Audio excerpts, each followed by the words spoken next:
उज्जयिन्याः अनुदानेन संस्कृतपरिषदा आयोज्यमान शतव्याख्यान वेदविज्ञान शतव्याख्यान सुममालिकायाम् अद्य 97तमं व्याख्यानं विद्यते।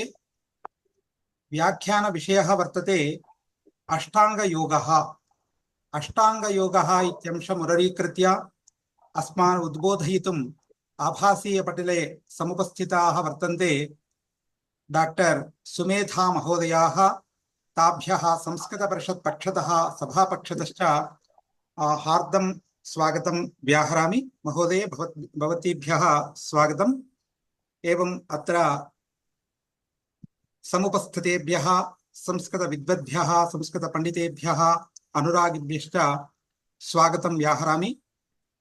एवं अस्याः सभायाः अध्यक्षवर्याः सन्ति अस्माकं संस्कृतपरिषदः निदेशकवर्याः आचार्य के नीलकण्ठ महोदयाः मार्गे सन्ति। ते मध्ये सभां प्रवेक्षन्ति।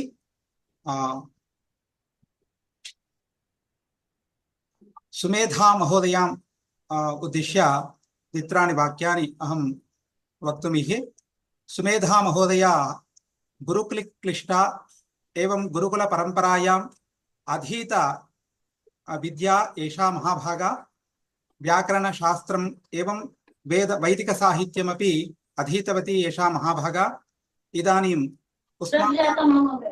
उस्मानिया विश्वविद्यालये संस्कृतविभागे अतिथि अध्यापकरूपेण कार्यं कुर्वती अस्ति। एवं एताभ्यः महाभागाभ्यः पुनरेकवारं स्वागतं व्याहरामि। महोदये व्याख्यानस्य आरम्भं कुर्वन्तु इति।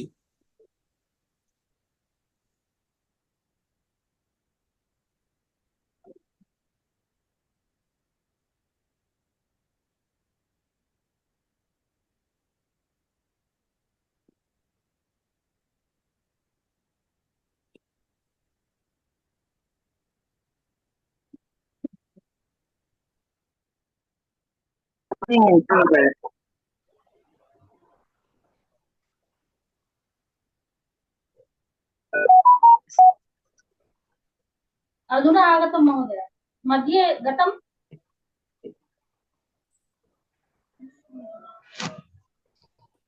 भवताम्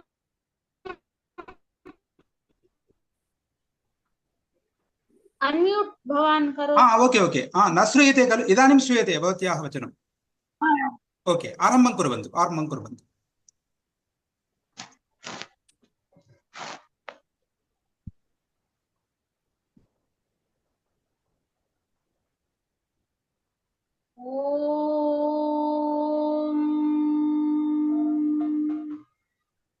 योगे योगे तवस्तरम् बाजे बाजे हवामहे सखाय इन्द्रमूतये योगेन चित्तस्य पदेन वाचाम् मलं शरीरस्य च वैद्यकेन योपाकरोत्तं प्रवरं मुनीनां पतञ्जलिं प्राञ्जलिरानतास्मि। अत्र अन्तर्जालीय माध्यमेन उपस्थिताः सर्वे श्रोतारः मम आचार्याः अध्यक्षाः नीलकण्ठ महोदयाः, मम प्रेरणादायकाः भ्रातरः संतोष जोशी महोदयाः, इतरे च श्रोतारः। अद्य मदीयः चितः विषयः वर्तते अष्टाङ्गयोगः। अत्र योगशब्दस्य उत्पत्तिः युज धातोः भवति। अत्र युज शब्दः युज धातुः त्रिषु अर्थेषु भवति। युजिर्योगे, युज संयमने, युज समाधौ। अत्र अस्माकं कृते योग विषये अष्टांग योग विषये युज समाधौ इत्यस्मात् धातोः घञ् प्रत्यये कृते सति योगशब्दः सिद्ध्यति। यस्य अर्थः भवति आत्मनः परमात्मनि योगः, सम्मेलनम्, अनुरक्तिः, संबद्धता। अतएव उच्यते अस्माभिरपि योजयति, अर्थात आत्मानं जीवः आत्मानं योगमार्गे योजयति इत्यादिषु अर्थेषु युज समाधो इत्यस्मात् धातोः अस्माभिः योगशब्दः स्वीक्रियते। उच्यते च गीतायां मनः संयम्य मच्चित्तो युक्त आसीत मत्परः, अर्थात यह मनः संयम्य मच्चित्तः युक्त आसीत मत्परः तादृशः भक्तः मयि अर्थात परमात्मनि योगं कुर्यात्, आत्मानं योजयेत्। अर्थात अत्र योग शब्दस्य अर्थः वर्तते योजनम्, अर्थात जीवात्म परमात्मनोः योगः यत्र भवति, संयोगः यत्र भवति स योगशब्देन ग्राह्यः। अत्र अस्माभिः श्रूयते वेदे अपि यतो हि उक्तम् देवपितृमनुष्याणां वेदश्चक्षु सनातनं भूतं भव्यं भविष्यत् च सर्वं वेदात् प्रसिद्ध्यति।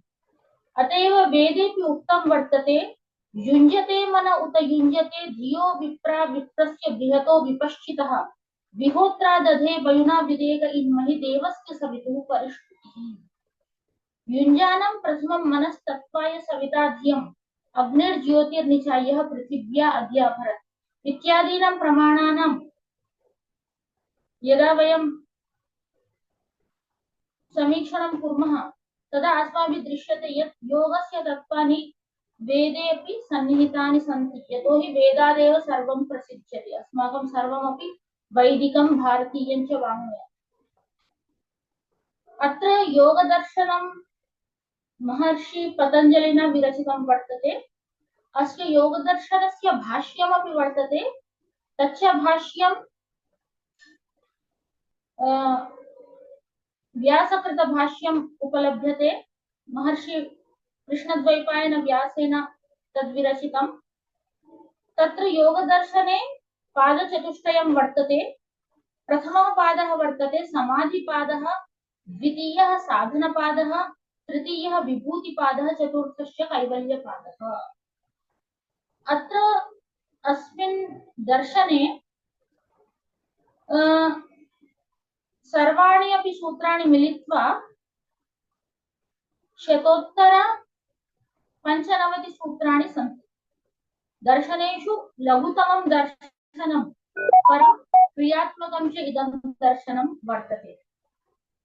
अत्र मया चितः विषयः वर्तते अष्टाङ्गयोगः, अर्थात् योगेन कः लाभः, योगेन अस्माभिः किं क्रियते, किं वा कर्तुं शक्यते, तेन कः लाभः, किमर्थं सः कार्यः। अर्थात उच्यते मनुष्य जीवनस्य परमं लक्ष्यं वर्तते पुरुषार्थ चतुष्टयेषु मोक्षम्, अर्थात धर्मार्थ काम मोक्षाणां मनुष्यः सर्वदा प्रयत्नं कुर्यात्। अतएव मोक्षस्य कृते योगम् आवश्यकम्। तर्हि योगेन किं भवति अस्माकं, तत्र जीवात्म परमात्मनोः स्वरूपम् अस्माभिः ज्ञातुं शक्यते। योगदर्शनेऽपि उक्तमस्ति ईश्वरस्य स्वरूपं क्लेशकर्म विपाकाशयैरपरामृष्टः पुरुषविशेषः ईश्वरः। अर्थात् कीदृशस्य ईश्वरस्य वयं अर्थात् तत्र क्लेशकर्म विशेषः ईश्वरः। तर्हि तत्र सः ईश्वरः कीदृशः, अर्थात् तत्रैव सूत्ररूपेण उक्तं वर्तते तत्र निरतिशयं सर्वज्ञ बीजं। सः ईश्वरः कीदृशः, अर्थात् सः सर्वज्ञः। पश्यन्तु अत्र एषः यः जीवः वर्तते सः अल्पज्ञः। तत्र सर्वज्ञस्य बीजं न वर्तते, परं तस्मिन् ईश्वरे सर्वज्ञस्य बीजं वर्तते। तत्र उक्तमस्ति तत्र निरतिशयं सर्वज्ञ बीजम्। स च कीदृशः? तर्हि तत्र उक्तं स एष पूर्वेषामपि गुरुः कालेन अनवच्छेदात्। एषः ईश्वरः कीदृशः? सः पूर्वेषामपि गुरुः, सः गुरूणामपि गुरुः। किमर्थं? कालेन अनवच्छेदात्, अर्थात तम ईश्वरम् अस्माभिः कालेन बद्धुं न शक्यते। स तदा आसीत्, अधुना नास्ति, अथवा भविष्ये न भविष्यति इति वक्तुं न शक्यते। सः सर्वदा एकरसरूपेण विद्यमानः अस्ति, कालेन अनवच्छेदात्, अर्थात कालद्वारा तस्य विभागम् अस्माभिः नैव कर्तुं शक्यते। तर्हि तादृश ईश्वरस्य नाम किम्? अर्थात ईश्वरस्य जपं वयं कथं कुर्मः, केन नाम्ना वा कुर्मः? यतो ईश्वरस्य गुणकर्मादीन् स्वभावान् सर्वान् दृष्ट्वा बहूनि नामानि अस्माभिः ईश्वरविषये प्रयुञ्जते, परं तस्य मुख्यं नाम किमस्ति? तर्हि तत्र उक्तमस्ति तस्मिन्नेव दर्शने, योगदर्शने, तस्य वाचकः प्रणवः। तस्य ईश्वरस्य नाम वाचकम्, अर्थात येन नाम्ना वयम् ईश्वरं स्मरामः, तस्य वाचकं किम्? अर्थात तत्र उक्तं प्रणवः, सः ओंकारः। अतएव उच्यते कठोपनिषदि अपि सर्वे वेदा यत् पदमामनन्ति तपांसि सर्वाणि च यद् वदन्ति यदिच्छन्तो ब्रह्मचर्यं चरन्ति तत्ते पदं संग्रहेण ब्रवीमि ओम इत्येतत्। ओम इति एकाक्षरं ब्रह्म इति बहुत्र अस्माभिः श्रूयते। तर्हि तेन किं कर्तव्यम् अस्माभिः? ओंकारस्य तज्जपस्तदर्थभावनम्। तज्जपः, कस्य जपः? ईश्वरस्य जपः। केन? ओंकार नाम्ना ईश्वरस्य जपः कार्यः। किं तेन किं कर्तव्यं? तस्य अर्थस्य भावना, अर्थात ईश्वरस्य गुणकर्मादिषु या भावना भवति तस्यां भावनायां वयं भूत्वा तस्य जपं कुर्मः। यतोहि अत्र ओंकारस्य एकविंशतिधा वर्णनं वर्तते। ओंकारस्य प्रणवस्य अवधातोः एकविंशति अर्थः प्रतिपादितः महर्षि पाणिनिना। अव, रक्षण, गति, कांति, प्रीति, तृप्ति, अवगम, प्रवेश, श्रवण, स्वाम्यर्थ, क्रियेच्छा, दीप्त्यवाप्त्यालिंगन, इच्छा, हिंसा, दान, भाग, वृद्धिषु इत्यादिषु एकविंशतितः अर्थेषु ओंकारस्य सर्वस्य च तत्र अंतर्भावः भवति। ओंकारे एतेषां एकविंशति शब्दानां, एकविंशति भावानां तत्र अंतर्भावः भवति। तदेव ईश्वरस्य मुख्यं नाम वर्तते ओम इति। तत्र उक्तमपि व्यासभाष्ये महर्षिणा व्यासेन तदस्य योगिनः प्रणवं जपतः प्रणवार्थं च भावयितः चित्तमेकाग्रं सम्पद्यते। अर्थात चित्तस्य एकाग्रीकरणमेव योगः। यतोहि तत्र योगश्चित्तवृत्तिनिरोधः। को नाम अयं योगः? अर्थात तत्र उक्तं वर्तते यत्र यस्मिन् कर्मणि चित्तवृत्तिः निरुध्यते तत् कर्म योग इति उच्यते। अतएव उक्तमपि अत्र तस्य योगिनः प्रणवं जपतः प्रणवार्थं च भावयितः चित्तमेकाग्रं सम्पाद्यते। अर्थात यस्य नाम स्मरणेन अस्माकं चित्तस्य एकाग्र्यं सम्पाद्यते तदेव नाम ओंकार इति। अत्र भावना शब्दस्य अभिप्रायः वाक्यस्य गुणानां विचारः। अत्र तज्जपस्तदर्थभावनम् इति सूत्रे भावना शब्दः वर्तते। तत्र भावना शब्दस्य अभिप्रायः वर्तते वाच्यस्य, अर्थात ईश्वरस्य गुणानां विचारः। अर्थात ईश्वरस्य गुणानि यानि सन्ति तेषां गुणानां, ईश्वरे ये गुणाः सन्ति तेषाम् अस्माकं विचारः कार्यः। अर्थात ईश्वरस्य गुणाः के? तत्र उक्तं वर्तते अवधातो उक्तानि सन्ति तत्र एकविंशति अर्थाः। तेषाम् अर्थानाम् अस्माकं विचारः कार्यः।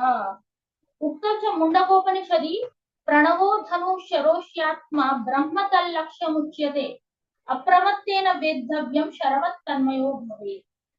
यथा यः शरसन्धाय धाता भवति सः किं करोति, शरसन्धानं कीदृशं करोति, तन्मयो भूत्वा अर्थात लक्ष्ये एव तस्य मनः रमते। तर्हि सः लक्ष्ययुक्तः सन् योगी अर्थात योगिनां लक्ष्यं वर्तते, सः आत्मानं परमात्मनि योजयेत्। तस्मिन् लक्ष्ये सः किं करोति, प्रणवो धनुः, प्रणवं धनुं कृत्वा आत्मानं शरमिव कृत्वा ब्रह्मरूपी लक्ष्ये सः आत्मानं योजयति। तर्हि तदर्थं तस्य तेन किं कार्यम्, अप्रमत्तेन, तत्र उक्तं प्रमादः न स्यात्, शरवत् तन्मयो भवेत्। यथा शरस्य सन्धायकः शरं सन्दधाति तथा अस्माभिः कार्यः इति तत्र उक्तम्। अस्तु, अधुना मया चिता विषयः वर्तते, योगस्य तु बहु प्राधान्यमस्ति अस्माकं भारतीय संस्कृतौ, विशिष्य वैदिक वेदोत्पत्ति वाङ्मये अर्थात वेदेन यदपि वाङ्मयम् अस्माभिः स्वीक्रियते तत् सर्वमपि समुद्रायते। परम् अत्र अनन्तपारं किल शब्दशास्त्रं स्वल्पं तथायुर्बहवश्च विघ्नाः सारं ततो ग्राह्यमपास्य फल्गुं हंसैर्यथा क्षीरमिवामुमध्यात् इति दृष्ट्या मया केवलं योगदर्शने अष्टाङ्गयोगः इति विषयः मया चितः। तर्हि अत्र योगदर्शने अस्ति द्वासुपर्णा सयुजा सखायः। अत्र अनादितत्त्वानामपि वर्णनं योगदर्शने वर्तते। अनन्तरं तर्हि एष जीवात्मा परमात्मानं कथं प्राप्नुयात्, तर्हि उक्तमत्र आरम्भे एव अथ योगानुशासनम्। अत्र अथ शब्दः किमर्थः, अथ शब्दश्चोङ्कारश्च ब्रह्मणा विनिर्गतौ पुरा कण्ठं भित्त्वा विनिर्यातौ तस्मान् माङ्गलिका बुभौ इति अस्माभिः श्रूयते। अथ च श्रूयतेऽपि ओङ्कारं वेदेषु अथकारं भाष्येषु, अर्थात् वेदादीनां यदा प्रवचनं भवति अर्थात् तस्य पठनादिकं भवति तदा ओङ्कार शब्दः प्रयुज्यते। भाष्यादीनाम् अर्थात् इतरग्रन्थानां यदा व्याख्यानं भवति तत्र अथ शब्दः युज्यते।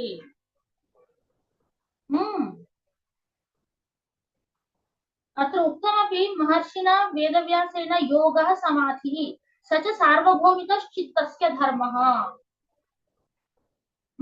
तर्हि योगश्चित्तवृत्तिनिरोधः, योगः समाधिः चित्तवृत्तिनिरोधः, चित्तस्य ये वृत्तयः भवन्ति तेषां वृत्तीनां याः वृत्तयः भवन्ति तासां वृत्तीनां निरोधः यत्र क्रियते सः योगः इति उच्यते। तर्हि योगेन किं भवति, तदा द्रष्टुः स्वरूपेव स्थानं। तर्हि यः द्रष्टा भवति तस्य द्रष्टुः स्वरूपे अवस्थानं मनः अवस्थीयते, अर्थात एष जीवात्मा आत्मानं परमात्मनि अवस्थापयति। तदा किं भवति, रसो वै सः परमात्मा रसस्वरूपः, रसं हि लब्ध्वा आनन्दी भवति। एष जीवात्मा तत्र तस्य परमात्मनः रसे आत्मानं योजयति। तर्हि अत्र अस्माभिः अष्टांगयोग विषये अधुना अनुसरिष्यते। योगांगानुष्ठानाद् अशुद्धिक्षये ज्ञान दीप्तिराविवेकात् ख्यातेः। तर्हि अष्टांगानां योगस्य यानि अष्टांगानि सन्ति तेषाम् अष्टानाम् अंगानाम् अनुष्ठानेन कः लाभः, तर्हि तत्र उक्तं ज्ञानदीप्तिः आविवेकात् ख्यातेः। ज्ञानस्य उपरि या दीप्ति आवरणम् आगतं तस्य क्षयः भवति। तर्हि अष्टांगानि कानि सन्ति, तर्हि उच्यते यमनियमासन प्राणायाम प्रत्याहार धारणा ध्यान समाधयो अष्टावङ्गानि। यम नियम आसन प्राणायाम प्रत्याहार धारणा ध्यान समाधयो अष्टावङ्गानि इति तत्र उक्तम्। तर्हि तेषाम् अष्टांगानाम् अनुष्ठानेन अशुद्धिक्षये ज्ञानदीप्तिः आविवेकात् ख्यातेः तेन विवेकस्य आक्षाति ज्ञानं भवति। कः अहम् अहं जीवः सः देवः तर्हि देवे जीवः आत्मानं योजयेत् इत्यस्य विवेकं भवति अष्टाङ्गानाम् अनुष्ठानेन।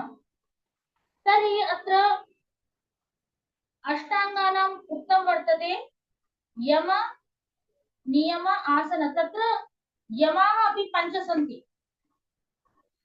तत्र यमानां विषये उक्तम्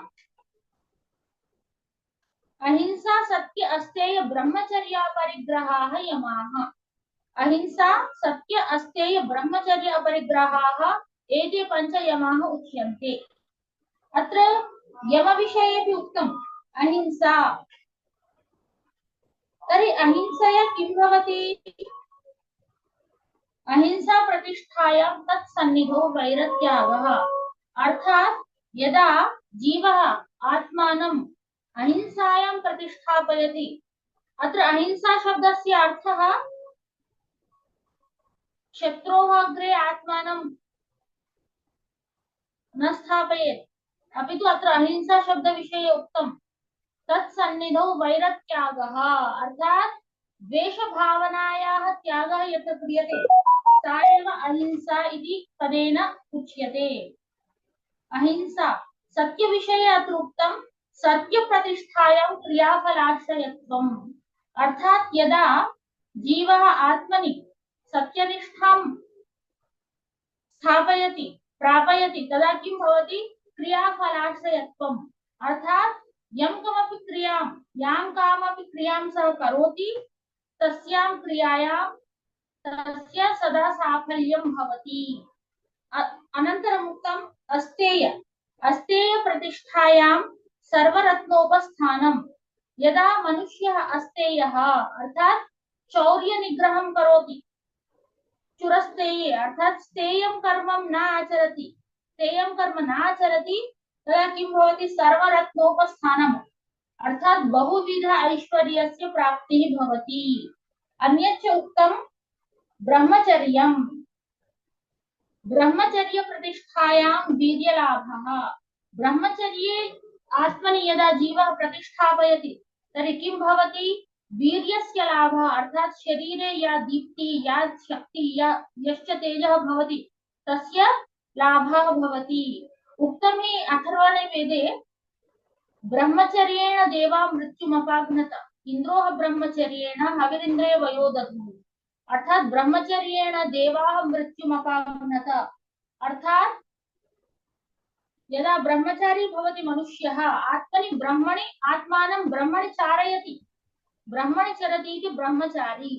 अर्थात आत्मानं यदा सः ज्ञाने ब्रह्म शब्देन अत्र वेदः ग्राह्यः तर्हि आत्मानं यदा सः वेदे योजयति अर्थात ज्ञानेन योजयति जीवः तर्हि तस्य किं भवति? वीर्यलाभः भवति। तर्हि वीर्यलाभः यदा भवति तर्हि किं भवति?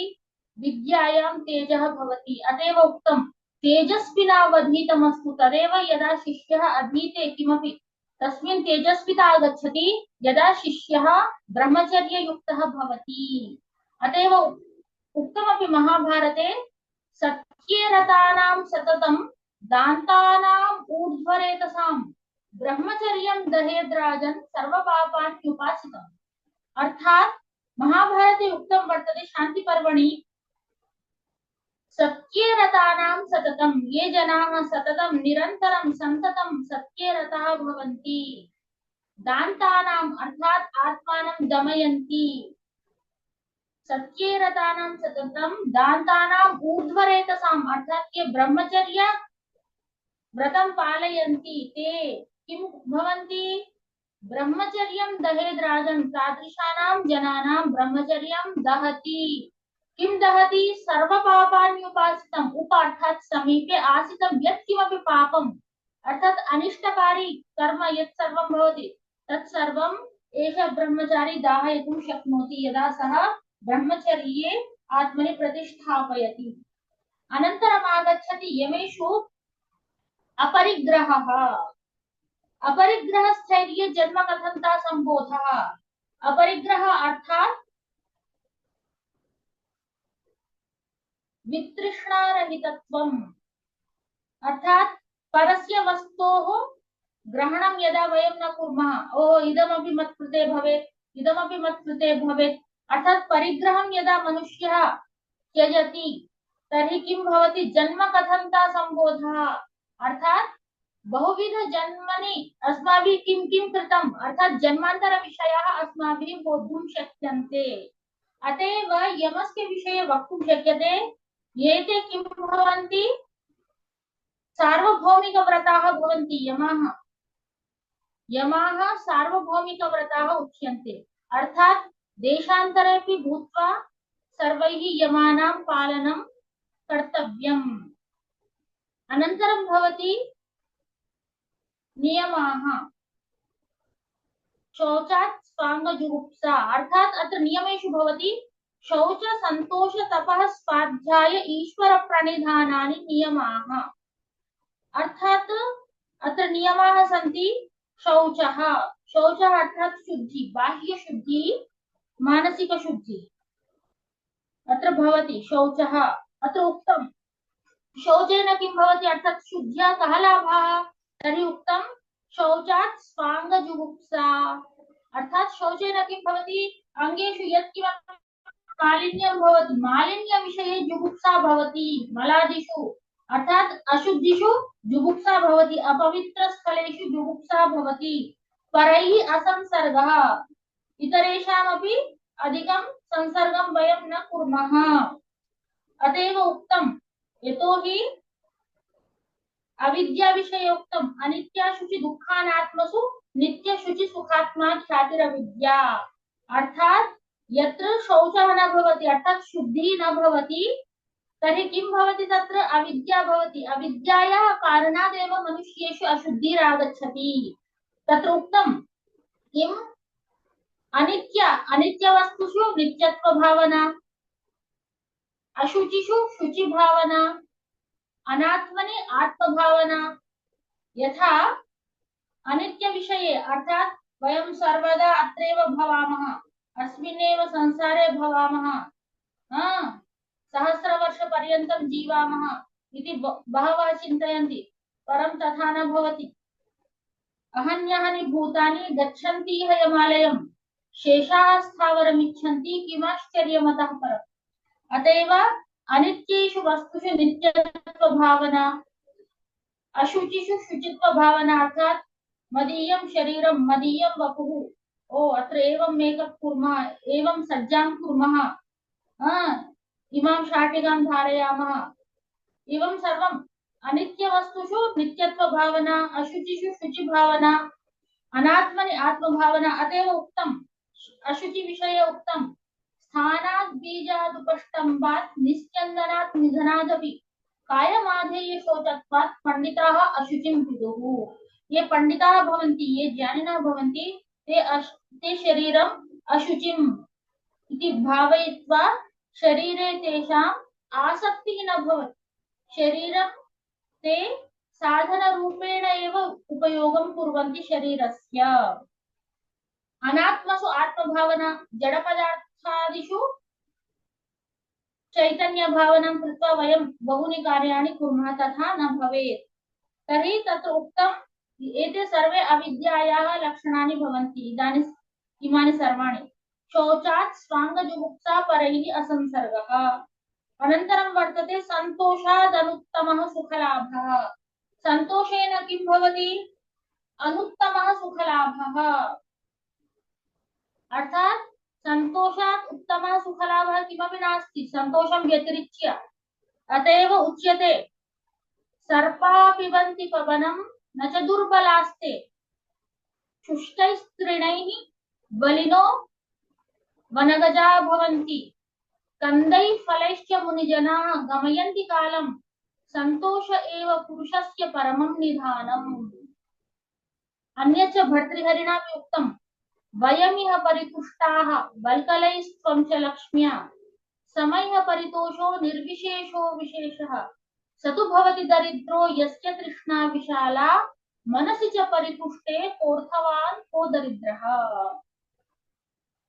अर्थात संतोषात् अनुत्तमः अर्थात मनुष्य ओ मत्समक्षे इदमस्ति अतएव पूर्वम् अस्माकं भारतीयाः मनीषिणः कुम्भीधान्याः आसन् तत्र कुम्भीधान्यानां विषये तु उच्यते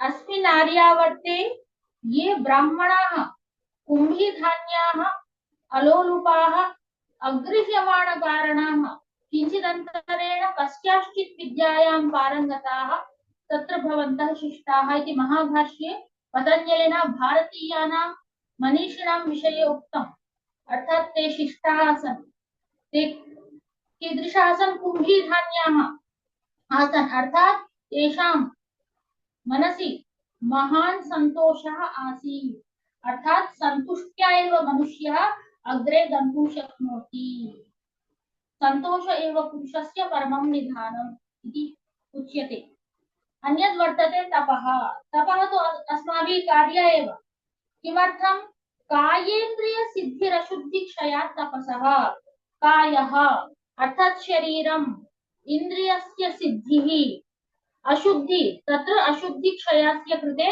अस्माभिः तपः कार्यः अर्थात् मानसिक शारीरिक रोगाणां समेषाम् अपि शमनाय अस्माभिः तपः कार्यः यतोहि मानसिक रोगाणि शारीरिक रोगाणि यदा भवन्ति तर्हि अस्माभिः तपः आचरितुं न शक्यते तपः आचरणे एते बाधकाः भवन्ति अत एव उक्तमपि मनुस्मृतौ श्रोत्रं त्वक् चक्षुषी जिह्वा नासिका चैव पंचमी पायूपस्थं हस्तपादं वाक् चैव दशमी स्मृताः अर्थात् दशेन्द्रियाणि यानि सन्ति तेषु सर्वेषु शुद्धि भवेत् बुद्धीन्द्रियाणि पञ्चेषां श्रोत्रादीन्यनुपूर्वशः कर्मेन्द्रियाणि पञ्चेषां पायिवादीनि प्रचक्षते अर्थात्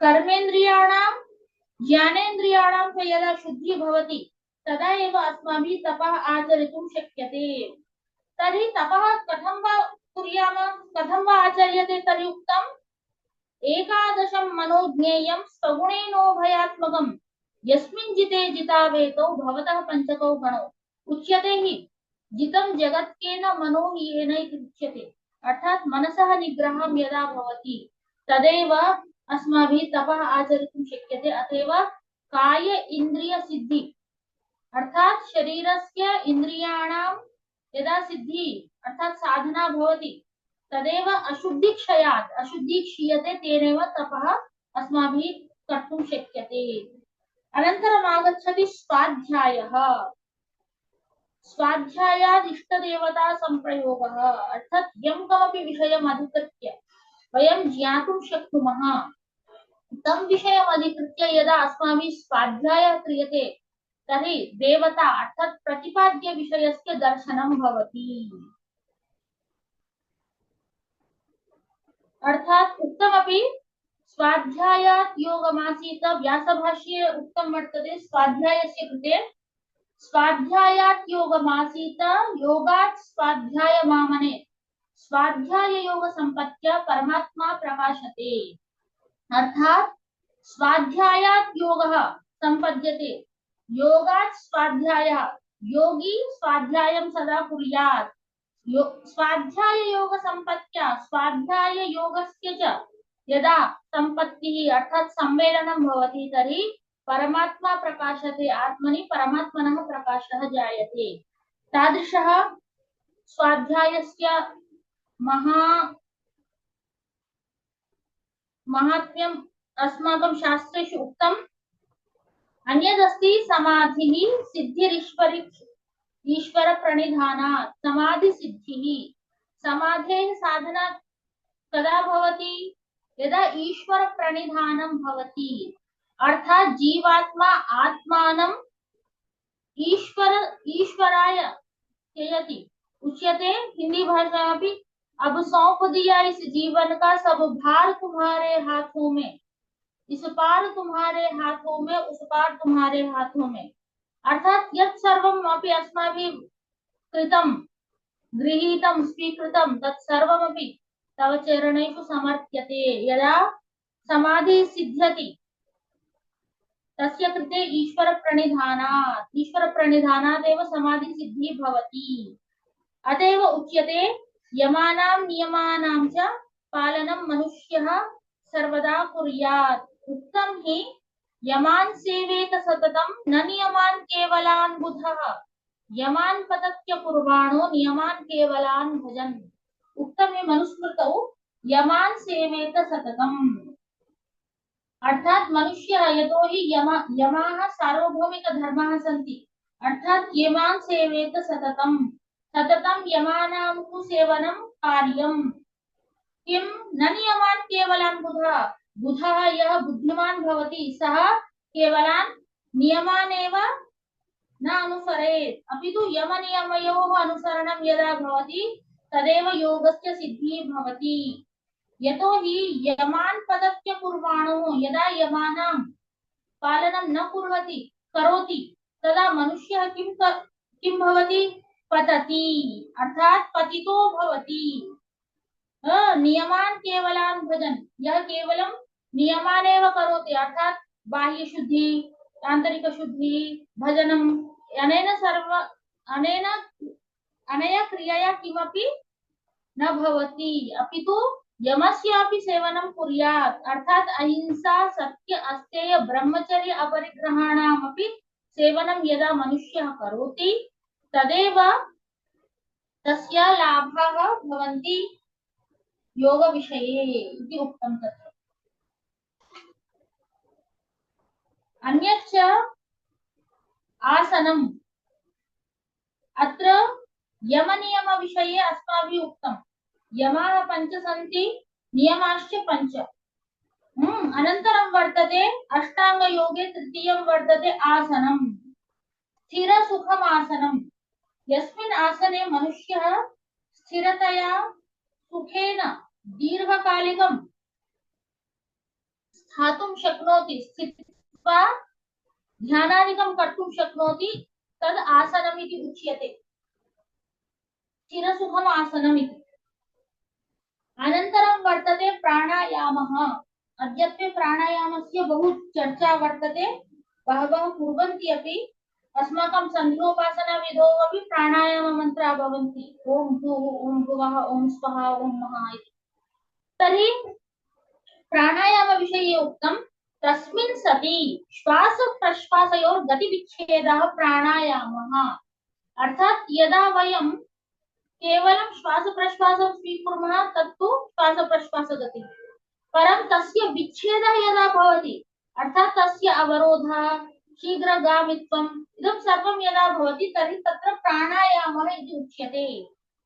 उक्तमपि भगवद्गीतायाम् अपाने जुह्वति प्राणं प्राणे पानं तथा परे प्राणापान गति विरुद्ध प्राणायाम परायणाः अर्थात ये प्राणायाम परायणाः भवन्ति अर्थात ये प्राणायामे निष्णाताः भवन्ति ते किं कुर्वन्ति अपाने जुह्वति प्राणम् अर्थात अपानं प्राणम् अर्थात यदा सः प्राणम् अर्थात वायुं जहाति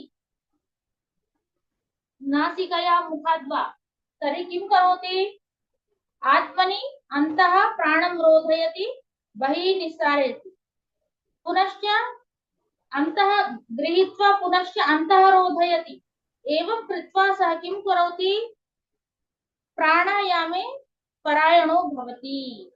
तर्हि प्राणायामेन कः लाभः इति उच्यते मनुस्मृतौ दह्यन्ते ध्यायमानानां धातूनां यथा मलाः तथेन्द्रियाणां दह्यन्ते दोषाः प्राणस्य निग्रहात् अर्थात प्राणायामेन किं भवति दह्यन्ते ध्यायमानानां मनुष्याणां दोषाः दह्यन्ते दोषानां दहनं भवति। तर्हि तत्र उपमानं दत्तं कीदृशं यथा धातूनां पश्यन्तु पूर्वं सुवर्णत्वम् अस्माभिः कथं वा परीक्षितुं शक्यते यदा तस्य उपरि मलावरणं यदा अपक्षीयते तदेव सुवर्णस्य कान्तिः प्रतिभासते अर्थात यथा धातूनां मलः दह्यते तर्हि कान्तिः उपरि आगच्छति तथैव प्राणायामेन यदा मनुष्यः आत्मानं प्राणायाम परायणं करोति तदेव ज्ञानस्य दीप्तिः तस्य विवेके भवति। अतएव प्राणायामः अष्टांगयोगे चतुर्थः विषयः वर्तते। अनन्तरं वर्तते प्रत्याहारः। प्रत्याहारस्य लक्षणम् उक्तमत्र स्वविषया संप्रयोगे चित्तस्य स्वरूपानुकार इव इन्द्रियाणां प्रत्याहारः। अर्थात यदा मनुष्यः पश्यन्तु इन्द्रियाणां प्रवृत्तिः अस्ति बहिर्दर्शनं सदैव इन्द्रियाणि बहिः एव पश्यन्ति आत्मानं नैव पश्यन्ति। चक्षुः सर्वदा बहिः प्रकाशमेव पश्यति, श्रवणं सर्वदा बहिः गीतानेव शृणोति, सर्वं बहिः यत्किमपि भवति तत् सर्वं शृणोति। अर्थात् मनुष्यस्य इन्द्रियाणि सर्वदा बहिरेव पश्यन्ति। अस्मिन् विषये उक्तमपि कठोपनिषदि पराञ्चिखानि व्यक्रणत् स्वयंभू तस्मात् परां पश्यति नान्तरात्मन् कश्चित् धीरः प्रत्यगात्मानमिच्छन् आवृत्य चक्षुः अमृतत्वमिच्छन्। अर्थात उक्तमस्ति तत्र पराञ्चिखानि, खानि अर्थात इंद्रियाणि, खम् इन्द्रियम् उच्यते तर्हि खानि इन्द्रियाणि परं अंशति अर्थात परमेव गच्छति, अपरं न गच्छति।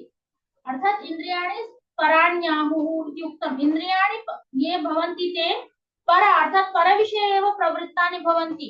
तेषाम् इन्द्रियाणां प्रत्याहारः उच्यते हि कूर्मोऽङ्गानीव सर्वशः।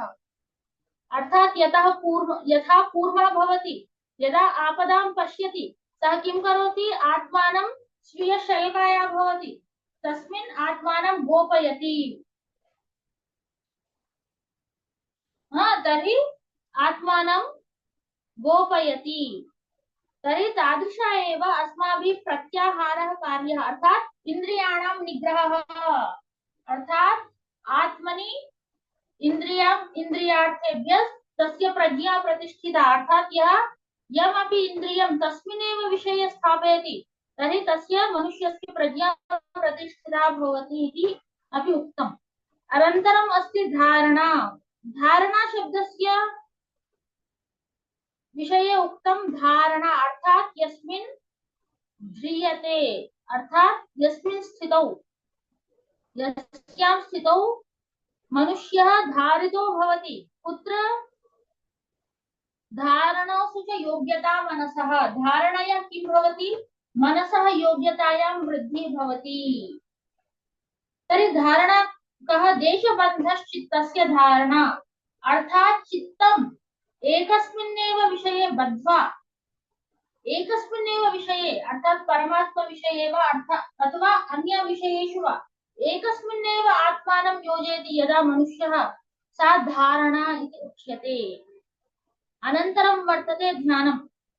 तर्हि ध्यानस्य विषये उक्तं तत्र प्रत्ययैकतानता ध्यानम् अर्थात प्रत्ययस्य विषयस्य एकतानता एकसूत्रता यदा भवति अर्थात तत्र सूत्रस्य विच्छेदः न भवति अर्थात जीवात्म परमात्मनोः साक्षात् कारस्य अग्रिमा स्थितिः भवति ध्यानम्।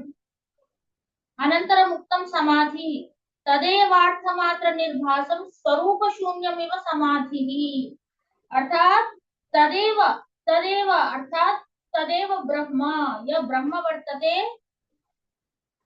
निर्भासं तस्य आभासः यदा भवति तेन किं भवति, जीवात्मनः स्वरूपशून्यं सः आत्मानं पृथक् कृत्वा नैव पश्यति, आत्मानं परमात्मनि योजयति तदा किं भवति, समाधि भवति, सा समाधि भवति, सः समाधि भवति। एवं यम नियम आसन प्राणायाम प्रत्याहार धारणा ध्यान समाधि इत्यादिषु विषयेषु अत्र उक्तं वर्तते।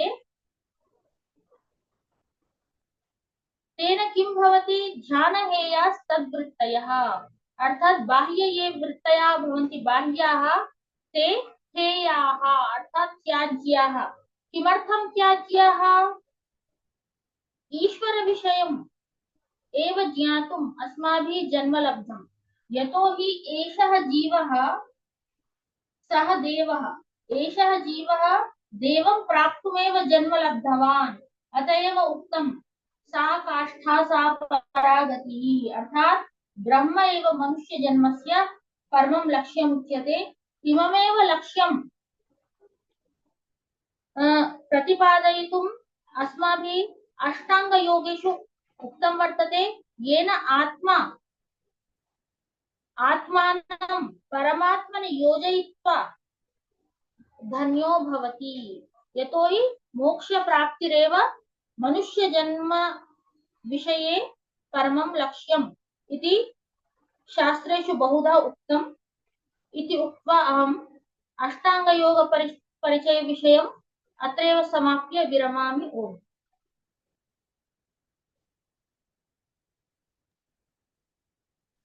यस, उत्तमम् अस्ति सुमेधा। हाँ, उत्तमम् अस्ति। जानीमः वयं सर्वेपि पातञ्जल योगसूत्राणां विषये एकैकस्य सूत्रस्य व्याख्यानं कर्तुम् एकहोरावधि समयः अपेक्ष्यते।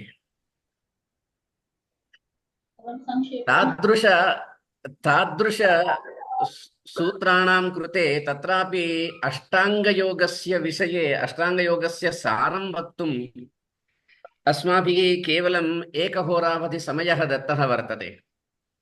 तस्मिन् समये तत्र अष्टाङ्गयोगस्य सम्पूर्णं सारम् अत्र अस्माकं पुरस्तात् उपस्थापितवती इयं मम शिष्यवरेण्या सुमेधा। नमस्ते सर। इयम् अपि आबाल्यात् साम्प्रदायिकरीत्या संस्कृतशास्त्राणि अधीतवती। प्रायः परिचयवाक्येषु अस्माकं सन्तोषेण उक्तं स्यात् इयमिदानीं उस्मानिया विश्वविद्यालयीय संस्कृतविभागे अतिथि अध्यापकरूपेण शास्त्राणि बोधयन्ती अस्ति।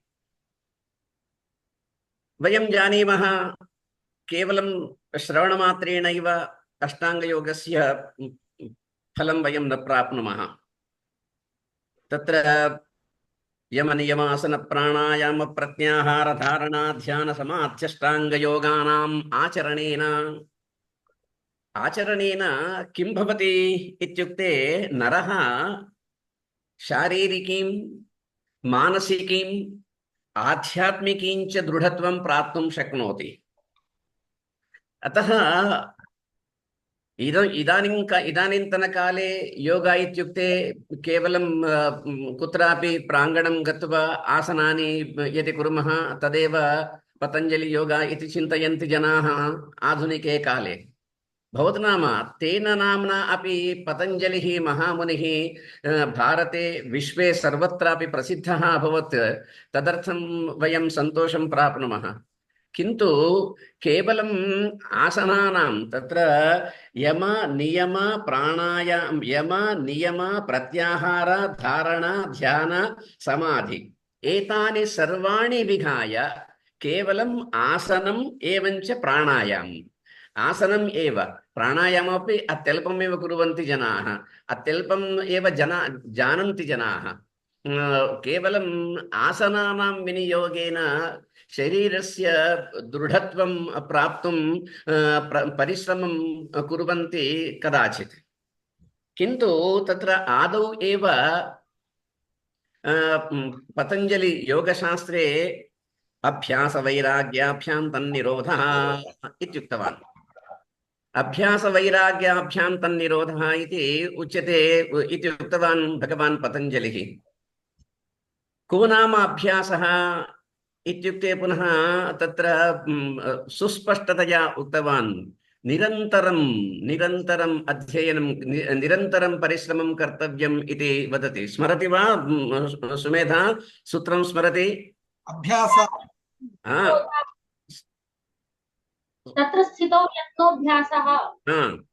तदनन्तरं तु दीर्घकाल स तु दीर्घकालनैरन्तर्यसत्कारासेवितः दृढभूमिः इति वदति। स तु दीर्घकालनैरन्तर्यसत्कारासेवितः दृढभूमिः इति। आदौ एव सः स्पष्ट्यकरोत् यत् एकस्मिन् दिवसे वा एकस्मिन् सप्ताहे वा एकस्मिन् मासे वा यदि एतत् सर्वम् अपि कर्तुं प्रयत्नं करोति नरः, तर्हि यत् प्राप्तव्यं तत्तु प्राप्तुं न शक्नोति। तत्र अभ्यासः कार्यः। अभ्यासः इत्युक्ते तदेव, निरन्तरं तदेव। तथा यदि वयं कुर्मः तर्हि यद्वयं वाञ्छामः मानसिकीं दृढत्वं वा शारीरिकं दृढत्वं वा एवञ्च आध्यात्मिकीं दृढत्वं वा वयं प्राप्तुं शक्नुमः।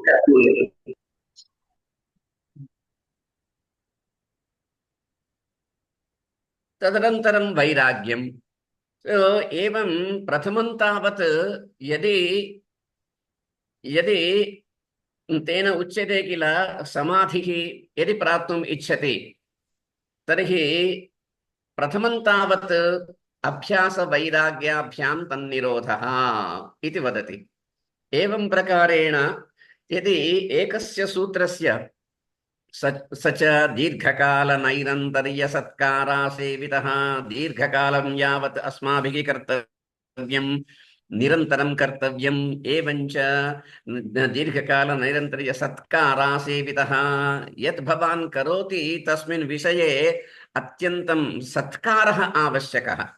एवं यदि तादृश्या भावनया यदि अष्टाङ्गयोगं वयम् आचरामः तर्हि अवश्यम् आध्यात्मिकीं दृढत्वं वयं प्राप्तुं शक्नुमः इति अद्य अस्माकं शिष्यवरेण्यायाः सुमेधायाः भाषणस्य सारांशः वर्तते। तस्मात् वयं सर्वेपि पुनः एकवारं तादृशीं चिन्तां कुर्मः। एवञ्च पतञ्जलि महाभागस्य भगवतः पतञ्जलेः योगशास्त्रम् अध्येतुं प्रयत्नं कुर्मः। धन्या असि सुमेधा, शुभाशिषः बिटा। यदि यः कोऽपि किमपि प्रष्टुमिच्छति, ज्ञातुमिच्छति, एनां प्रष्टुं शक्नुवन्ति। नो चेत् भवतां वचोभिः एनाम् आशीर्भिः किमपि वक्तुमिच्छसि वा सुमेधा? वदतु बेटा। न शृणुमः। अन्म्यूट् करोतु। यन्त्रे अन्म्यूट् करोतु। प्रणमाम्यः। मम एक प्रश्न। श्रीनिवासराव गारु, एक 1 मिनिट। सा किमपि ఒక నిమిషం ఆగండి. చెప్పు నాన్న సుమేధ. अनम्यूट చేయ बेटा। यंत्रे अनम्यूट करो। यंत्रे अनम्यूट कर्तव्यम।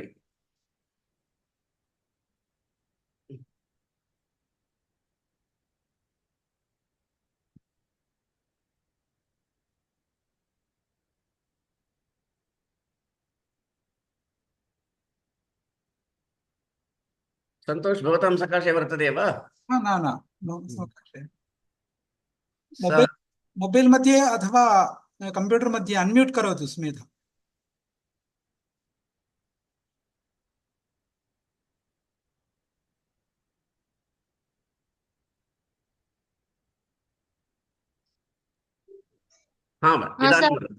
वदतु। अहमपि आत्मानं धन्यां मन्ये, यतोहि पूर्वं मया यदा काश्याम् अधीतं तत्तु अधीतम्, अत्र अस्माकं विश्वविद्यालये अपि अधीतं वर्तते। भवद्भिरेव अध्यापितम् इदं सर्वं। तत् सर्वं दिनानि अहं स्मरामि। चक्षुषि चलचित्र इव सर्वं परिभ्रमति। ओ साधु धन्यासि बेटी। धन्यवाद महोदयाः किमपि प्रश्नम् इच्छन्ति? श्रीनिवासराव गारु अडगंడి। నమస్కారం మహా. నమస్కారం, చెప్పండి. ఈ నమస్తే. యమ నియమ ఆసన ప్రాణాయామ సమాధి పరిస్థితి కదా, ఈ యమ దగ్గర నుంచి పైకి వెళ్ళాలా, లేదు ఈ యమ నియమ కూడా సమాధి స్థితి నుంచే నిర్మాణమైనవా? ఓ కాదండి, యమాల నుండి మొదలుపెట్టి ఆహా. యమ నుండి మొదలుపెట్టి సమాధి స్థితికి చేరుకోవాల్సిన స్థితి మనకు అది గమ్యం. గమ్యం సమాధి స్థితే, కానీ ఈ యమ అనేది నిర్మాణమైంది సమాధి స్థితి నుంచి నిర్మాణమైంది అని మా గురూజీ చెప్తూ ఒక సిద్ధ సమాధి యోగా అని ఉంటుంది మాకు. అవును, అందుట్లో ఈ సమాధి పదం ఉంటుంది. యోగ శాస్త్రంలో 4 పదం ఉంటుంది: సమాధి, సాధన, సాధన, విభూతి, కైవల్య. అవును. దీంట్లో ఈ సమాధి పదిని 15 రోజులు, రోజు 3.5 గంటల క్లాసులో ఈ అష్టాంగ యోగం మొత్తం జరుగుతుంది మాకు అక్కడ. ప్రాణాయామ, ప్రత్యాహార అన్ని. గురూజీ చెప్పింది ఏంటంటే సమాధి నుంచి యమ నియమ ఇవన్నీ నిర్మాణమైనవి. అందుకనే యోగ శాస్త్రంలో ప్రప్రథమ పాదంగా సమాధి పదం తీసుకున్నారు. అది ఎంత మనకి చెప్పటం కోసమని మనకి చెప్తున్నారు కానీ సాధనకి, కానీ సమాధి నుంచే యమ నియమ ఆసన ప్రాణాయామ ప్రత్యాహార ధ్యాన ధారణ నిర్మాణమై ఉన్నవి అని చెప్తూ మాకు ఒక క్లాసు ఉన్నది 3.5 గంటలు. మీరు దాంట్లో యూట్యూబ్ లో చూసుకోవచ్చు. పంచకోశ శుద్ధి అని ఒకటి ఉంటుంది, ఇంకొకటి ఏమో 5 fundamental education by Guruji Rishi Prabhakar అని ఉంటుంది. అది వినండి. చాలా చాలా ఇప్పుడు మీరు చెప్పిన విధానాలన్నిటికీ కూడా నాకు ఆ 15 రోజుల క్లాసే గుర్తొచ్చింది. 30 years బ్యాక్ చేశా, కానీ ఇప్పుడు చేసినట్టు అనిపించింది మీరు చెప్తుంటే. నాకు సంస్కృతంలో మాట్లాడలేను, కానీ మీరు చెప్పే ప్రతి ఒక్క పదము నాకు అర్థమవుతుంది. ఎస్, మీకు అర్థమవుతుంది.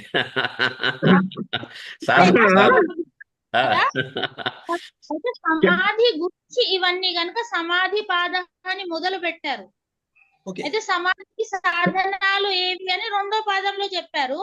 కానీ కరెక్టే. సమాధికి వెళ్ళాలి, యోగం అంటే సమాధి ఏంటిది? తర్వాత మాకు సమాధి తర్వాత కూడా ఒక క్లాస్ ఉంటుంది. అది సాధనాపరం, AMC అంటారు, అడ్వాన్స్ మెడిటేషన్ కోర్స్ అని ఉంటుంది. అది సాధనాపద మొత్తాన్ని నిర్మాణం చేశారు. దాని తర్వాత విభూతి ఏంటంటే BST, భావ సమాధి ట్రైనింగ్ అని ఉంటుంది. దాన్ని BSTగా చేశారు. టీచర్ ట్రైనింగ్ అనేది కైవల్యంగా చేశారు. 4 పదాలని గురూజీ, అందుకనే 1998లో గురూజీకి ఆంధ్ర బ్రాహ్మణ సమాజం మొత్తం కూడా యోగ బ్రహ్మ అని బిరుదిచ్చి సత్కరించారు గుంటూరులో విజ్ఞాన కళా మందిరంలో. కాబట్టి నేను నా విధంగా చెప్పేది ఏంటంటే, ఇది చాలా చాలా సులభమైన దాన్ని మనం చాలా కష్టం చేసుకున్నాము. యమ దగ్గర నుంచి ప్రాణం నుంచి యమ నియమ ఆసన వీటన్నిటిని చేసుకొని పోవాలంటే జీవితం సరిపోదు. సమాధి చేతికి అట్లా రావాలి అంటే ఒక సూత్రం చెప్తాను.